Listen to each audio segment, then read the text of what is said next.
৯টা থেকেই নন্দিনীর অস্থিরতা শুরু হয়েছিল। ডিনার টেবিল গোছাতে গোছাতে কিছুক্ষণ পরপরই ঘড়ি দেখছিল, কারণ সমুদ্রর ফিরে আসার কথা ছিল 8:30। 9:30 হয়ে যাওয়ার পর আর নিজেকে স্থির রাখতে পারল না। পরপর 4বার ফোন করে ফেলল সমুদ্রর নম্বরে, অথচ পুরো রিং হয়ে ফোনটা কেটে গেল। টেনশনে কান্না পেয়ে গেল নন্দিনীর। এত দেরি তো সমুদ্র কখনো করে না, আর দেরি হলে তো ফোন করে জানিয়ে দেয় সবসময়। আজ তাহলে কি হলো? কি করবে বুঝে উঠতে পারছিল না নন্দিনী। ফোনে সমুদ্রকে না পেয়ে নন্দিনীর মনে হলো একবার দীপককে ফোন করে দেখলে হয়। দীপক সমুদ্রর খুব কাছের বন্ধু, ওরা সবসময় একসঙ্গেই থাকে। রকের আড্ডা, বাজারে যাওয়া বা যে কোনো ব্যাপারে সমুদ্র আর দীপককে মোটামুটি একসঙ্গেই দেখা যায়। পাড়ার লোকে তো ওদের একটা নামও দিয়েছে মানিক জোড়। কেউ কেউ আবার বলে নাট বল্টু। একেবারে সেই স্কুল জীবন থেকে নাকি ওরা একসঙ্গে। নন্দিনী অবশ্য সেটা বুঝেছে বিয়ের পর। মোটামুটি বিয়ের সময় থেকেই সমুদ্রের সঙ্গে ঘুরঘুর করতে দেখেছে দীপককে। কল লিস্ট থেকে দীপকের নামটা বার করে রিং করল। 2বার রিং হয়ে গেল পুরো, দীপক ধরল না। অস্থির হয়ে নন্দিনী দীপকের স্ত্রী সুনয়নাকে ফোন করলে। 2বার রিং হবার পর ফোন ধরতেই নন্দিনী দীপকের কথা জিজ্ঞেস করল। সুনয়না বলল, নন্দিনী দি, আমরা তো দিদির বাড়িতে, হঠাৎ প্রোগ্রাম হয়েছে, সবাই মিলে চলে এসেছি। সুনয়নার সাথে আর কথা না বাড়িয়ে নন্দিনী দুটো একটা হুহা উত্তর দিয়ে ফোনটা রেখে দিল। এমন সময় ডোরবেলটা বেজে উঠতেই নন্দিনী দৌড়ে গিয়ে দরজা খুলল। খুলেই দেখে হাসি মুখে দাঁড়িয়ে আছে সমুদ্র। চোখে জলের পরিবর্তে নিমেষে আগুন ঝরিয়ে নন্দিনী জোরে জিজ্ঞেস করে উঠল, কি ব্যাপার?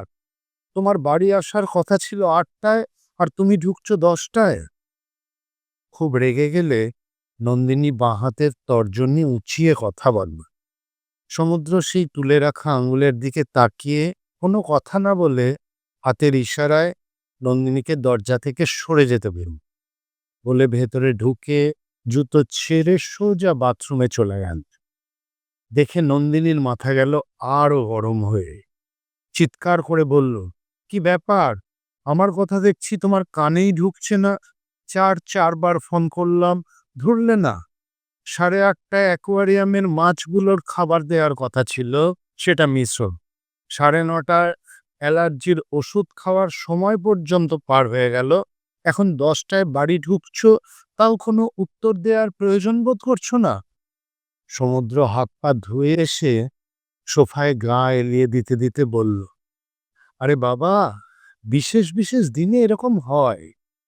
নন্দিনী অমনি ঝাঁঝিয়ে উঠল, ওহো, বিশেষ দিন তো শুধু তোমার একার, আর কেউ তো বিশেষ দিনের যোগ্যই নয়। বলতে বলতে তার চোখ আবার ছলছল করে উঠল। বলল, নিজে তো দিব্যি সন্ধেবেলা ফুল বাবুটি সেজে বেরিয়ে আড্ডা মেরে ঘুরে ফিরে বাড়ি ঢুকলে রাত্রি 10টায়। সেই বিশেষ দিনগুলো থাকে তো শুধু তোমাদের স্বামীদের। স্ত্রীদের তো বিশেষ দিন বলে কিছুই থাকে না। 365 দিন সকাল থেকে রাত শুধু দুবেলা রান্না করো আর সংসার কর। অমনি সমুদ্র অভিযোগের সুরে বলল, এমন কথা বলো না নন্দা, তোমাকে তো কালকেই কতবার বললাম আজ আর কোনো রান্নাবান্না করার দরকার নেই, চলো দুজনে মিলে ডে আউটিং করে আসি। তুমিই তো বললে আজ একটা বিশেষ দিন, এই বিশেষ দিনের ভিড়ে আর গরমে কোথাও গিয়ে কাজ নেই, বরং তোমার পছন্দের চিংড়ি মালাইকারি আর কাশ্মীরি পোলাও বানাই। সেই মতো সকালবেলা উঠে লিস্ট মিলিয়ে সবকিছু বাজার করে এনে দিলাম, এমনকি মিঠা আতরান্তে এমমার্ট পর্যন্ত ছুটে গেছি। আর এখন পুরো দোষটা তুমি আমাকে দিচ্ছ? এইগুলো তো তোমারই স্বাদ ছিল, যা আমি পূরণ করার চেষ্টা করেছি, নন্দিনী বলল। নন্দিনী, যার একমাত্র অস্বস্তিকর বিষয় হলো কারণে অকারণে চোখে জল। এই কথা শুনে নন্দিনী চোখে এক কলসি জল এনে কাঁপা কাঁপা গলায় বলল, সেই এখন তো এরকম বলবেই। সারাদিন ধরে আগুন তাতে ঘেমে তেতে পুড়ে এত কিছু রান্না করলাম যার জন্য, সে এরকম বলবে না তো কে বলবে? সমুদ্র নন্দিনীকে নিজের কাছে বসিয়ে গদগদ গলায় বলল, আহা, তা কি আমি অস্বীকার করেছি? কিন্তু তুমিই তো বল, বছরের প্রথম দিন ঝগড়া করলে রোজ ঝগড়া হয়, তাহলে সেই তখন থেকে ঝগড়া করছো কেন?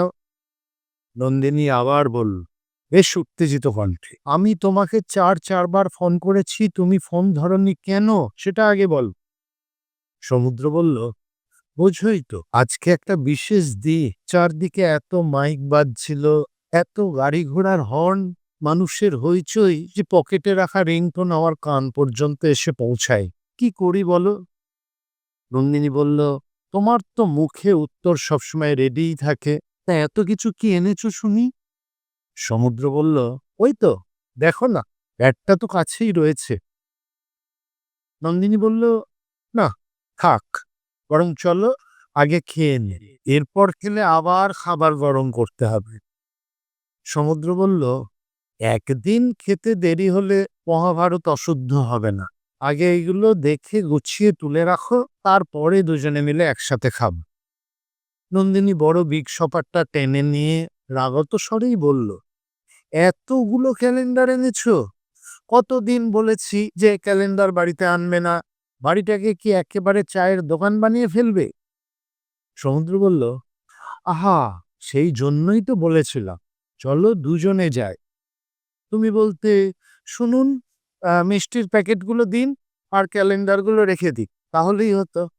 তা যখন যাওনি তখন ক্যালেন্ডারগুলো আনা ছাড়া আমার তো আর কোনো উপায় ছিল না।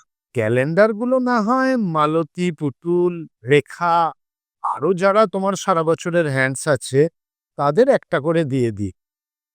নন্দিনী সমুদ্রের দিকে নরম করে তাকিয়ে বলল, আর কিছু পারো না পারো, মানুষকে জব্দ করার মতো জবাব তোমার মুখে লেগেই থাকে।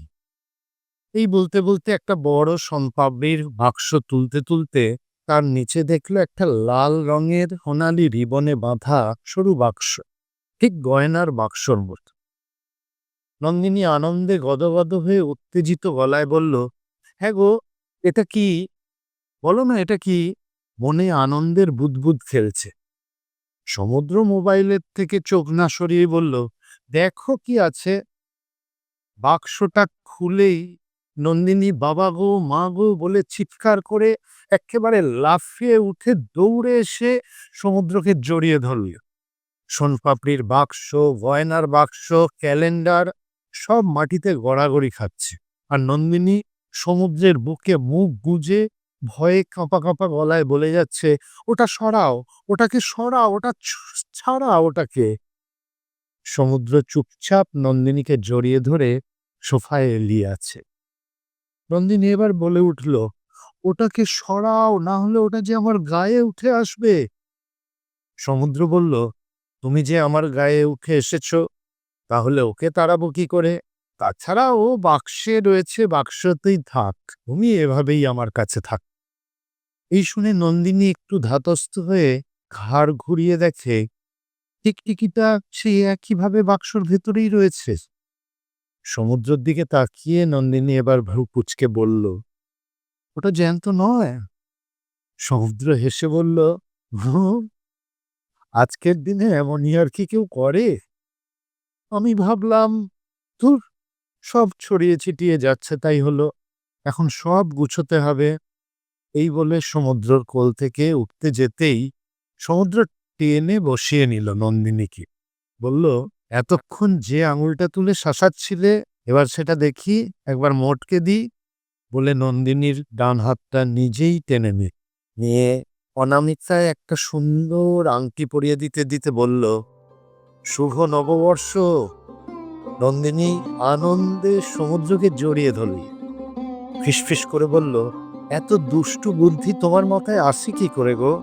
সমুদ্র বলল, এমন একটা মিষ্টি বউ থাকলে মাথায় দুষ্টু বুদ্ধিরা এমনি এসে ভিড় করে। তোমাকেও শুভ নববর্ষের অনেক শুভেচ্ছা।